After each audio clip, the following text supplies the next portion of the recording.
নমস্কার, কেমন আছেন সবাই? আশা করছি সবাই ভালো আছেন। তো আজকে আবার একটা লং ভিডিও নিয়ে এসেছি খুব সাহস করে। শর্ট ভিডিওতে যতটা ভিউ আসে, লং ভিডিওতে ঠিক ততটা ভিউজ আসে না। তাই জন্য বেশ একটু দোনামোনা করে ভিডিওটা পোস্ট করছি। জানি না এতেও কত ভিউজ আসবে, তবে করতে তো হবেই। हार नहीं मानना है मुझे। तो देखते हैं, ऐसे करते करते ही शायद कुछ क्लिक कर যায় ইউটিউব पे भी। মানে এরকম করতে করতেই হয়তো একদিন স্ট্যান্ড করে যাবো, এটাই বলছি আর কি। যাই হোক, এই কিছুদিন আগে, এই ধরুন 1 জানুয়ারিতে নাকি তারও হয়তো 2-4 একটু আগে, আমি এখানে দিল্লির একটা রেস্টুরেন্টে গেছিলাম খেতে, কুরেশি।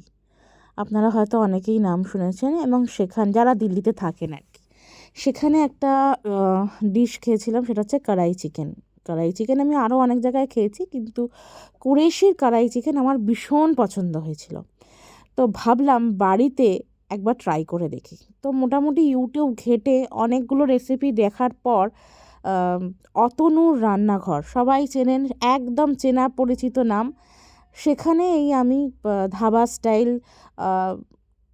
কড়াই চিকেনের রেসিপিটা আমি দেখতে পেয়েছিলাম, এবং সেটা ফলো করেই ভাবলাম একদিনকার বানিয়ে ফেলি। শুধু একটা টুইস্ট আমি এখানে অ্যাড করেছি, যেটা আমি বলছি। প্রথমে হচ্ছে আমি একটা কড়াই চিকেন মশলা তৈরি করেছিলাম, সেটা আমি এই ভিডিওতে পরে দেখাচ্ছি। তার আগে আমি সবজি কেটে নিয়েছিলাম, যেগুলো লাগে ক্যাপসিকাম এবং একটু পেঁয়াজের কয়েকটা পেঁয়াজের পেটেলস ছাড়িয়ে নিয়েছিলাম। আর ধরুন 2টো মতো মাঝারি সাইজের পেঁয়াজ আমি কুচি করে নিয়েছিলাম, একদম কুচি কুচি করে, ফাইনলি চপড যেটাকে বলে।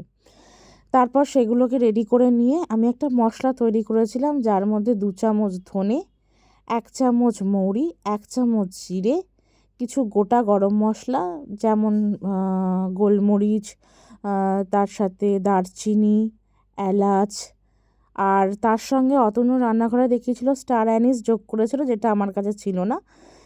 এই মশলাটাকে প্রথমে আমি গরম খোলায় আর কি, গরম তাওয়ার মধ্যে নেড়ে চেড়ে যখন একটু ফটফট করে আওয়াজ হচ্ছিল এবং গন্ধ আসছিল, আমি সেটাকে নামিয়ে একটু ঠান্ডা করে মিক্সিতে একটা পেস্ট করে নিয়েছিলাম। আর কড়াতে সাদা তেলে রান্না করেছি, সাদা তেল বসিয়ে মানে গরম করে নিয়ে পেঁয়াজ কুচিটা অ্যাড করেছিলাম। এখানেই টুইস্টটা হচ্ছে এটা, যে অতনুর রান্নাঘরে এই পেঁয়াজ কুচিটা অ্যাড করা হয়নি। যাই হোক, আমি অ্যাড করেছিলাম। তো তারপরে একটু পেঁয়াজটা লাল লাল মতো ভাজা হয়ে গেলে আমি আগে থেকে ধুয়ে রাখা মাংসটা অ্যাড করে, প্রথমে পেঁয়াজের সঙ্গে কোনো রকম নুন না অ্যাড করে একটু ভাজা ভাজা করে নিয়েছিলাম। যখন দেখলাম একটা পিঠ মোটামুটি ভাজা হয়ে গেছে, আমি মানে চিকেনটার আরেকটা পিস ভাজতে দিয়ে তার মধ্যে গোটা 3টি মিডিয়াম সাইজের টমেটো, আর তার সঙ্গে যে বড় বড় কাঁচা লঙ্কাগুলো হয় না, যেগুলোতে আচার বানায় বা স্টাফড চিলি এইসব বানায় না, সেই কাঁচা লঙ্কাগুলো অ্যাড করেছিলাম। ওই রেসিপি অনুসরণ করেই আমি বলছি। করে খানিকক্ষণ তারপর একটুখানি নুন অ্যাড করে, যাতে টমেটোটা গলে যায়, তার জন্য একটু নুন অ্যাড করে নিয়ে তারপর আমি ঢাকা দিয়ে দিয়েছিলাম। খানিকক্ষণ ঢাকা দেওয়ার পর মানে ধরুন 5-7 মিনিট টমেটোর যে স্কিনটাকে, সেটাকে আমি এইভাবে তুলে ফেলে দিয়েছিলাম, এবং তারপরে টমেটোটাকে ভালো করে একটু ঘেঁটে দিয়েছিলাম, যাতে টমেটোটা ভালো করে মাংসের সাথে মিশে একটা সুন্দর লালচে রঙের গ্রেভি তৈরি করে নেয়। দেখতেই পাচ্ছেন আমি কীরকম করে খুন্তি দিয়ে মানে টমেটোটাকে ঘেঁটে নিয়েছি। এবং এরপরও আমি বেশ ভালো করে মাংসটাকে একটু নাড়াচাড়া করে ভেজে মতো নিয়ে তার মধ্যে আদা আর রসুন পেস্ট, 1 চামচ আদা, 1 চামচ রসুন। আমি সাধারণত এগুলো আগে থেকেই পিষে রেখে দিই, মানে ফ্রিজে স্টোর করে, তাই জন্য রান্না করার সময় আর ঝামেলা হয় না খুব একটা। তো ভালো করে আমি অ্যাড করে নিয়েছি, এবং তারপর খানিকক্ষণ বাদে দেখলাম সেখান থেকে জল ছেড়ে দিয়েছে, মাংসটা থেকে ভালোই জল ছেড়েছে। তারপর রুটির মশলা খুব সামান্য, মানে হাফ টিস্পুন মতো হলুদ গুঁড়ো, 1 চামচ ধনে, 1 চামচ জিরে, আর 1 টেবিল স্পুন মতো আপনার কাশ্মীরি লাল মির্চি, লাল রঙের জন্য আর কি, আমি অ্যাড করেছিলাম। করে ভালো করে মিশিয়ে কষাতে দিয়েছিলাম।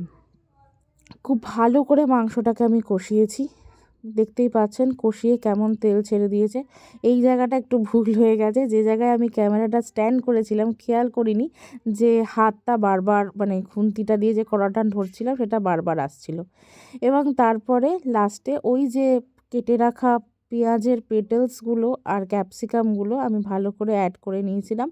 তো এই অবস্থায় আপনি এটাকে এইভাবেই হালকা ঢাকা চাপা দিয়ে দিয়ে মাংসগুলোকে সিদ্ধ করতে দিতে পারেন, কিন্তু আমি একটু সামান্য জল যোগ করেছিলাম যাতে মানে মাংসগুলো একটু তাড়াতাড়ি সিদ্ধ হয়ে যায়, সময়টা কম লাগে।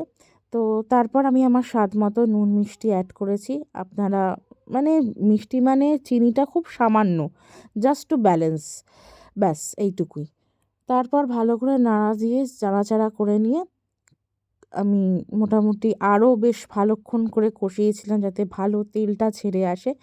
তো মোটামুটি এটা একটু তৈলাক্ত খাবার, হেলদি খাবারের মধ্যে তো পড়ে না। তো মাঝে মাঝে চলে বলুন, এরকম একটু আধটু রসিয়ে কষিয়ে খাওয়ার না খেলে এই শীতকালে তো আর চলে না। তারপর আমি সামান্য জল যোগ করেছিলাম, করে সেদ্ধ হতে দিয়েছিলাম, এবং যে মশলাটা আমি কড়াই মশলা যেটাকে বলে আমি বার করে মানে প্রথমেই পিষে রেখে দিয়েছিলাম সেটাকে এবার আমি অ্যাড করে দিয়েছিলাম। যতটা মশলা বানিয়েছি পুরোটা কিন্তু অ্যাড করিনি, মাত্র সেখান থেকে 1 চামচ ভালো করে অ্যাড করে দারুণ স্মেল বেরোচ্ছিলো। বিশ্বাস করুন মশলাটার একটা অদ্ভুত সুন্দর স্মেল, মানে মাংসটা খাওয়ার আগে মাংসটার গন্ধেই মানে পাগল পাগল লাগছিল। সামান্য একটু জল যোগ করেছি, করে আমি ওটাকে সেদ্ধ করে নেব। মোটামুটি আমার রান্নার প্রিপারেশন রেডি। তারপর আমি একটু কাঁচা লঙ্কা চিড়ে চিড়ে অ্যাড করে দিয়েছি। আপনারা চাইলে আদা জুলিয়ান করে কেটে সেটাকেও ওখানে অ্যাড করে দিতে পারেন, কিন্তু আমার বাড়িতে সেই আদাটা মুখে পড়ে বলে লোকজন পছন্দ করে না, বাড়ির লোকেরা, তাই জন্য আমি আর সেটা অ্যাড করিনি। বাড়ির লোক বলতে আমি আর আমার হাজব্যান্ড। এই হচ্ছে আমার ফাইনাল লুক, দেখতেই পাচ্ছেন। মানে গন্ধটাই এত মারাত্মক বেরিয়েছিল ওই মশলার, আর আমি লাস্টে একটু ধনেপাতাও অ্যাড করেছিলাম। তো কেমন লাগছে রেসিপিটা আমাকে বলবেন। যদিও এখনও পর্যন্ত লং ভিডিওতে অতটা ভিউজ পাইনি, আশা রাখবো এটাতে পাবো।